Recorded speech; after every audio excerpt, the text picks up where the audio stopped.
What's good? It's your boy LEB, aka Alex Tracks, aka you already know what it is. Look, we just got. Hi, I'm Jay.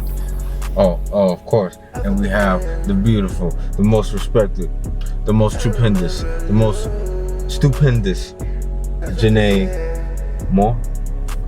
Okay. Alright, now we just got done saying everything, everywhere, all at once, as well as Bullet Train, starring Brad Pitt. Which one you want to cover first? Everything, everywhere, all at once. Look, beautiful film, visually astounding, emotionally captivating. I mean, what can I say? I mean, you say you cried. I cried like for 10 minutes straight. Yeah, this is my second time watching it. It's like I still get the same reaction. And I can see, and I feel like I could watch it a third time and it could happen again. So, basically, movie's about an Asian woman who owns a laundromat with her husband. And for those of you who've seen it, you already know. She doesn't really appreciate her life, doesn't really appreciate her husband, doesn't really appreciate her daughter. And, she lives a crappy life. And, they go to an IRS office where they're trying to figure out some taxes for their business or whatever. Meanwhile, her husband trying to get a divorce from her because all she does is ignore him and all that shit. And boom, that's when the multiverse stuff started happening. Another version of her husband goes into the present version of her husband. And then, yeah, that's when stuff starts going wild. I think it's really a good metaphor for like depression and like suicide. Can I sip your drink? Sure. I'm a bit parched. Like, the movie felt like one of those woke girly movies where Oh, shut up, please. no, in a good way though. Like it felt like because I feel like the difference, there's a lot of differences between man and woman. Like, man, we kind of go through things, but we kind of like push through. We kind of like brush it off or whatever. Women, they go through things, and even though they might brush it off, it still affects them emotionally. You know what I'm saying? And I feel like this is a movie where, especially where the subject matter is all about choices that you make in life and counting your blessings. It's Being happy with what you have, basically. Don't wish for another life. This one has some pretty good shit going on too. Yeah. Like I feel like I like how the mom, and I'm sorry. Go ahead. I like how the mom and daughter, the mom had to go and realize that she's much more like her daughter than she thought, because she didn't think so. And it's like throughout her traveling through the multiverse, Alpha Wingman had to like tell her, gosh, what was that line? It was like, since you're so bad at everything in this universe, you could be anything. in every universe. Yeah, you could be anything. It's kind of like every choice she made was bad. So hence, it gave her a whole bunch of alternatives. Like, oh, maybe if you would have. I think it signifies like hope. Like, even though shit is just bad right now, or you feel like you probably went through your life and like wasted it or something, you can still like do good things. Yeah. Oh, I didn't think about that. Yeah. I didn't even think about that watching. No, I was catching like all the metaphors. I felt like the mom and daughter scenes is like what really got me to cry. I don't know, anyone who I feel like who's been through depression would know like what the daughter was feeling, and like how that could be, or anybody who has like issues with their parents. It's a great movie for that. What about the emotional connection and disconnection between the husband and the main character, Evelyn? That was her name? Yeah. Well, beginning with the movie, the husband wanted to like divorce the wife, but you could tell that he was still trying. So like the divorce did seem like kind of out of nowhere as like an audience member, but as you're watching it, you can realize that Wangman just wanted like to get her attention, and he got the divorce papers just to like be able to talk to her about it. And he said that in the scene, like one of his church buddies or something said that all he has to do is like be able to talk about divorce with his wife, and they were able to work through it. Like threaten her with it.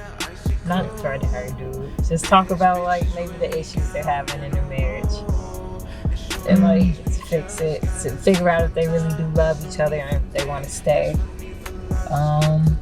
Yeah, it was a nice big emotional scene where she was going through the multiverses and in her going through the multiverse, she was like kind of like experiencing what was going on in her life presently, and it kind of added or connected to all the other multiverse versions of her and stuff like that, to where, you know, it's like she was able to realize things, you know, throughout that experience. That's like, oh, you know, like I said, count your blessings. Like, you know, she don't think that the grass is green on the other side, because you got green on that side you're on right now. You just gotta grow it.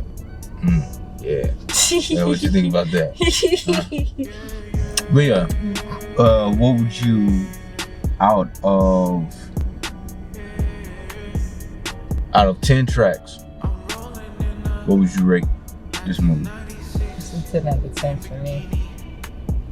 Favorite movie of the year. I could watch it over and over again. I feel like. I fell asleep halfway through, so I give it an average 6 tracks.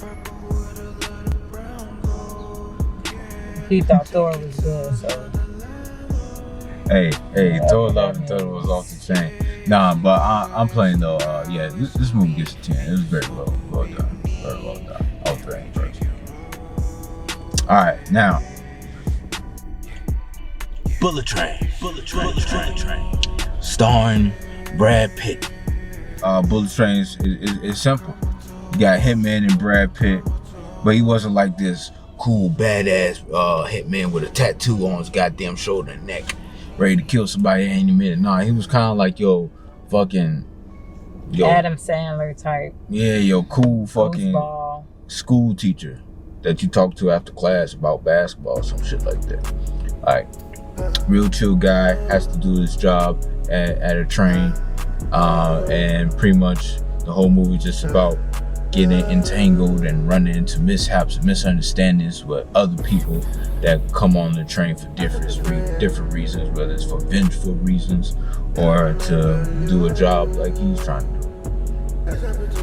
do. Very gory, very action-packed, very funny. Not as funny as I thought it was gonna be. It was a very funny movie. Brad Pitt did astounding. Aaron Taylor Johnson did astounding. Loved Aaron Taylor Johnson. I bet you did. She was, oh, he's so hot. He's so fine. Channing Tatum, he knew. Oh yeah, they had Channing Tatum make a guest appearance in this movie.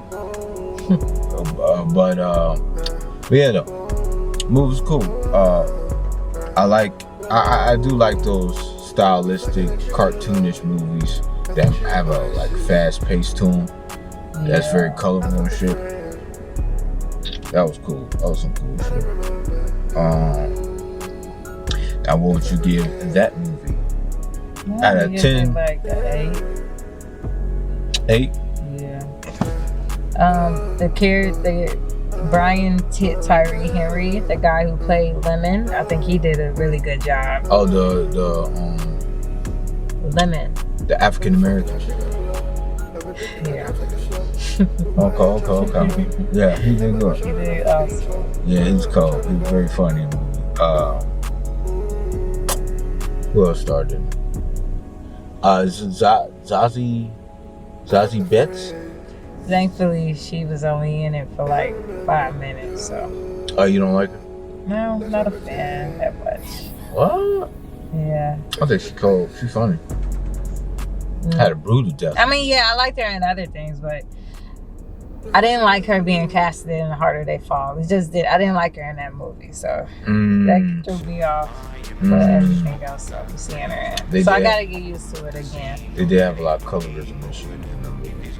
Yeah. Okay. Who else started? What about that little girl? The Elder, he was a good character. Joey King, she was okay. Yeah. Joey, I like Joey King. Man. She played. I mean, yeah, she did a good job. She did. Yeah, played like that deceitful young girl that tried to play innocent, but really everything was her fault throughout the movie. Bad Bunny was in the movie. I thought he did pretty good. That was Bad Bunny? Yeah. I know, right? Shit. Oh, shit. I lose remember him not having hair. Oh, I did not know that was Bad Bunny. This is my first time really looking at Bad Bunny, so I don't listen to music or anything. But he did a good job acting, I guess. Like, pretty good job. First time I see him. Probably the first acting role. I like that song he had with Drake. It was like, I did some like, yeah.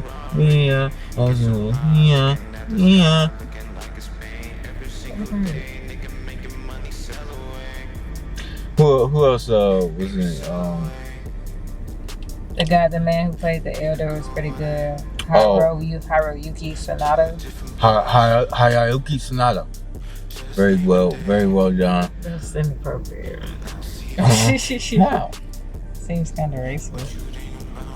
I mean, sure, that's how you say his name. Michael Shannon was in the movie. He ended up being the Russian guy. And if you ever seen Michael Shannon anything, you know he played the Iceman in this other movie. So when he popped up on the screen, I'm like, shit, is this the fucking Iceman? Who's Michael Shannon? Which one is that?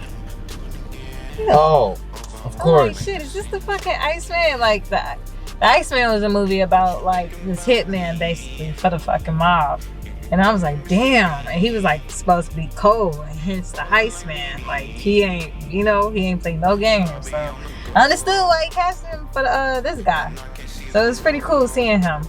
Oh, and then they had a surprise casting or like a guest role for Ryan Reynolds. Oh man, that was hilarious. So funny. Ryan Reynolds is like one of my favorite actors. He didn't say shit, but it's just Ryan Reynolds is funny. Yeah.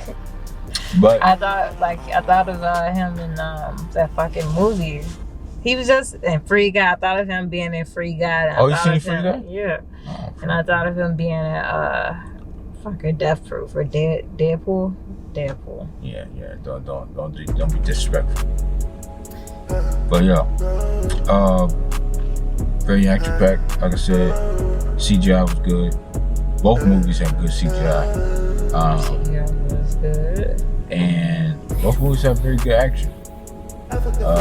Good fight scenes, good choreography. That movie Kate on Netflix should take notes on choreography, because my God. Anyways, yeah, good movies. Way to end the summer, right? So yes, indeed. Make sure you subscribe. Make sure you like. And for the love of God, please spread the word. Because you ain't got to question it. And you ain't even got to have the answer. Because you already know what it is.